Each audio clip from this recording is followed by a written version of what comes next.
boleh dapatkan buku ni menarik. Dalam buku ni dia sebut satu-satu. Ni cara ni rukun pertama puasa, niat. Macam mana nak niat? Allahu Akbar. Macam mana nak niat? Mudah je. Niat aku puasa esok, jadi. Gitu ya Ustaz. Tu yang orang duk belajar dengan kata nawaitu sa, itu format doa ya. Tapi sebenarnya innamal a'malu binniyat, mahallun niyah fil qalbi. Tempat niat adalah hati. Kita niat, ya Allah aku nak puasa esok, khalas. Berpuasalah kita. Insya-Allah dalam siri yang akan datang saya akan huraikan tentang puasa. Baiklah muslimin dan muslimat para jemaah sekalian, kita cuba tengok soalan-soalan yang ada ini.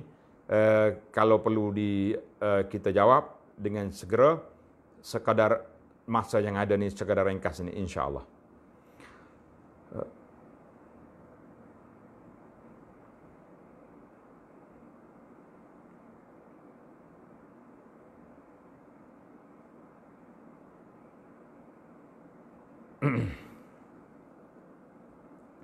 Soalan yang pertama, semasa sedang berbuka.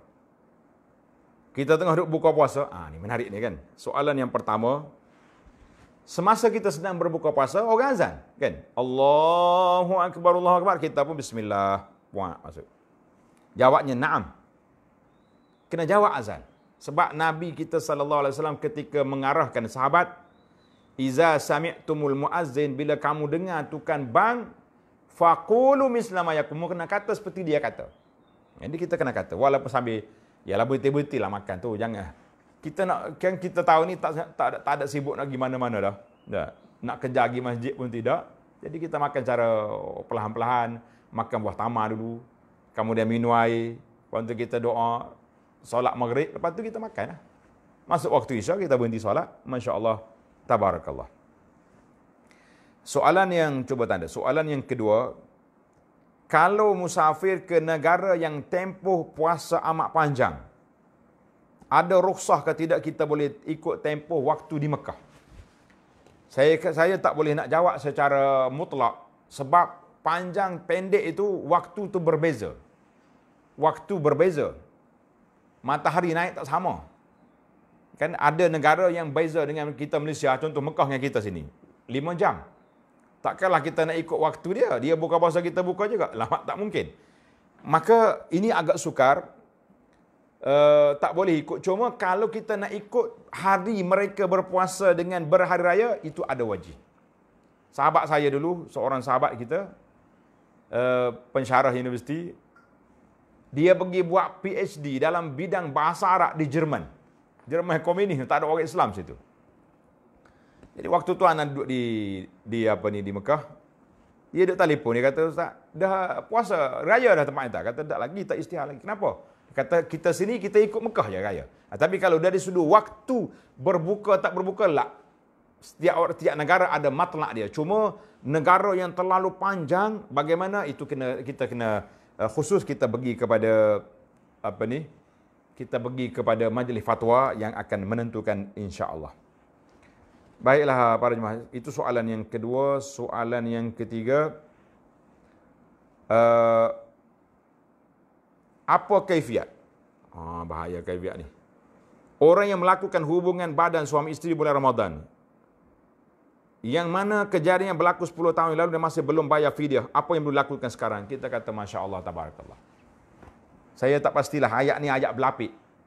Hubungan badan ni mana, kalau yang direct senang. Kalau jima, maka dia wajib kena bayar kafarah. Kafarah dia apa dia?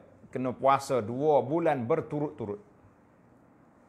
Nih, tuan-tuan, puan-puan, kita akan menghadapi Ramadan akan datang ni. Yang baru kahwin tak kira lah online ke tak online, hati-hati.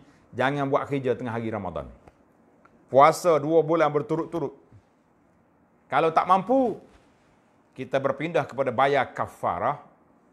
Kafarah dianya kita kena beri makan kepada 60 orang miskin, ganti daripada itu. Jadi siapa dia yang 10 tahun tu tak bayar, bermakna hutang dia dengan Allah belum terbayar. Eloknya sekarang juga. Saudara, saya harap saudara yang bertanya ni ada bersama kita ni. Beli. Ialah nak puasa 2 bulan berturut-turut, mana nak mampu. Sebulan ni pun sudah terjadi apa yang terjadi kan. Maka kita beli 60 makanan, 60 beras, diberi kepada 60 orang miskin. Kalau tak mampu, cari je NGO mana-mana, minta tolong dia uruskan. Bagi ke dia duit, kita wakilkan mereka uruskan, insya-Allah sebaik-baiknya sebelum Ramadan nak masuk ni, kita masih lagi ada masa, selesailah saudara sebelum kita mati. Kerana itu dianggap seperti hutang kita dengan Allah Azza wa Jalla. Itu dikira sebagai hutang. Soalan yang seterusnya, saya pun tak ingat nombor, tanda sendirilah. Sebelum PKP, saya sentiasa berjamaah di masjid. Dan 10 akhir Ramadan saya iktikaf di masjid. Situasi PKP dalam Ramadan ini bolehkah saya berniat iktikaf dalam bilik rumah saya dengan niat sebagai masjid? Kita kata tidak. Iktikaf di masjid, tetapi kita semua sekarang semuanya beriktikaf. Tak gimana ni. PKP mengurung kita dalam rumah. Cuma kata di sebagaimana kata di para ulama, siapa yang tak mampu pergi ke Arafah, kan? Siapa yang tak mampu pergi ke Arafah untuk mengerjakan haji, maka dia hajikanlah di tempat dia. Artinya seolah-olah kita pakai ihram juga, tak buat benda-benda yang tak baik. Jadi siapa yang tak mampu pergi beriktikaf di masjid kerana masjid dikunci dengan sebab COVID-19 ini, maka kita iktikaf di rumah kita. Kita duduk, tak buat maksiat, kita buat semua amalan-amalan yang kita iktikaf dulu.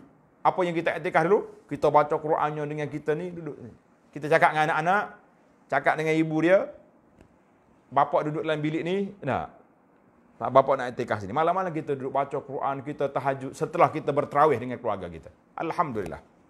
Insya-Allah. Saudara yang bertanya jangan susah hati. Insya-Allah pahala kamu beriktikaf dulu, Allah akan bayar walaupun kamu berada di rumah, insya-Allah. Inilah apakah susunan amalan yang baik untuk kita lakukan bila kita bangun malam lebih awal sebelum subuh? Jawabnya yang pertama sekali, kita berwudu, kemudian kita mulakan solat 2 rakaat yang ringkas, kemudian kita mula tahajud. Tak apa tuan-tuan, insya-Allah. Ramai ulama telah mengatakan boleh je kita pegang Quran, kita buka mushaf depan kita sini, ataupun dengan ada handphone ni lagi senang, kita pegang Quran. Bila kita nak sujud, masuk dalam poket, pastikan tidak jatuh lah, kan? Boleh je kita buat. Alhamdulillah. Isikanlah. Dia 2-3 perkara yang kita boleh buat. Kita solat, rasa letih, duduk baca Quran, rasa letih, kita istighfar. Biar kita menangis. Tuan ingat dalam hadis yang saya baca, hadis yang sahih, salah satu daripada 7 golongan yang boleh duduk di bawah bayangan Allah pada hari kiamat, rajulun zakarallaha khalian fafadat ainah, seorang yang duduk diam-diam, zakarallah, berzikir kepada Allah Ta'ala, beristighfar, bertaubat, fafadat ainah, mengalir air mata dia kerana takut kepada Allah Ta'ala. Ini orang ini duduk calon yang duduk di bawah bayangan aras pada hari kiamat. Masya Allah, tabarakallah.